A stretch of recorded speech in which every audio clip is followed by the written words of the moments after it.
नमस्कार दर्शकों, आज हम स्पर्म मैचुरेशन डिफेक्ट के बारे में बात करने वाले हैं। स्पर्म मैचुरेशन डिफेक्ट एक बायोप्सी का रिजल्ट है जो रिपोर्ट में देखते हैं जब स्पर्म की बायोप्सी हुई होती है, टेस्टिस में सुई डालकर जो टेस्ट हुआ होता है उसमें स्पर्म मैचुरेशन डिफेक्ट एक जो डायग्नोसिस बनता है उसके बारे में चर्चा करने वाले हैं। स्पर्म मैचुरेशन डिफेक्ट जो है उसके बारे में हम समझेंगे जब हमें फिजियोलॉजी समझ आएगी। जो हमारे बॉडी के नॉर्मल सेल होते हैं वो थोड़े बड़े साइज के होते हैं और उनका न्यूक्लियस भी बहुत बड़े साइज का होता है। जो स्पर्म्स हैं वो बहुत छोटे सेल्स होते हैं और उनके पीछे एक टेल लगी होती है। जो बड़े सेल हैं उनसे छोटा सेल बनता है, इसको हम मैचुरेशन बोलते हैं। यानी कि एक बड़े सेल से जब छोटा सेल बनेगा तो वो मैच्योर होगा। तो मैचुरेशन जो है वो इस प्रोसेस को बोलते हैं जब स्पर्म एक बड़े सेल से छोटा सेल बनता है। छोटा सेल क्यों चाहिए? छोटा सेल इसलिए चाहिए क्योंकि उसके पीछे टेल लगेगी और वो स्विम कर सकेगा। अगर बड़ा सेल होगा उसके पीछे टेल लगेगी, वो स्विम नहीं कर सकेगा। बड़े सेल के अंदर जो न्यूक्लियस है उससे छोटा न्यूक्लियस बनने के लिए जो पैकिंग है वो होती है। पैकिंग यानी कि बड़े सेल से न्यूक्लियस का सारा मटेरियल एक छोटे सेल में जाएगा, बहुत ज्यादा पैक होगा। ऐसा नेचर में एक फिनोमिना है जो होता है जिसको हम डीएनए पैकिंग बोलते हैं।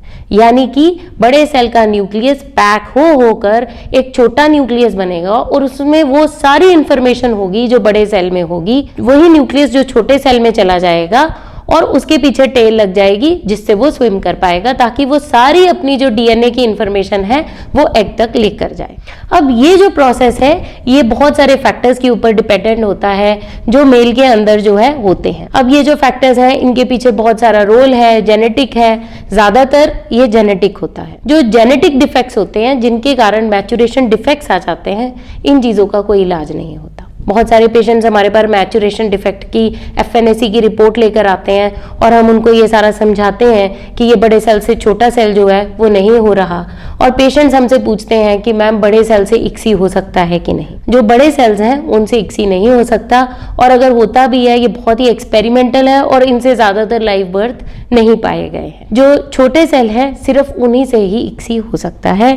जो रिसर्च इंस्टीट्यूशंस है उनमें बहुत एक्सपेरिमेंट चलते रहते हैं। हम एक नॉर्मल सेंटर की बात कर रहे हैं, जो रिसर्च इंस्टीट्यूशन नहीं है उनमें जो है हम ये जो छोटे सेल्स हैं जिनके पीछे टेल लगी होती है उन्हीं को इक्सी के लिए यूज कर सकते हैं। अब इनका इलाज क्या है?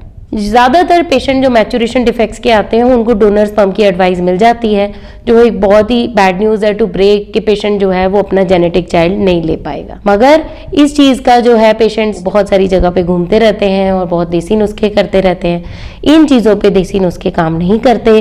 कोई भी तरह की जो दवाई है वो इस चीज के लिए बहुत ज्यादा यूजफुल नहीं है। तो पेशेंट्स जो है उनको अगर मैचुरेशन डिफेक्ट का डायग्नोसिस मिला है उनको इस चीज पे बहुत ज्यादा पैसे बेकार नहीं करने चाहिए।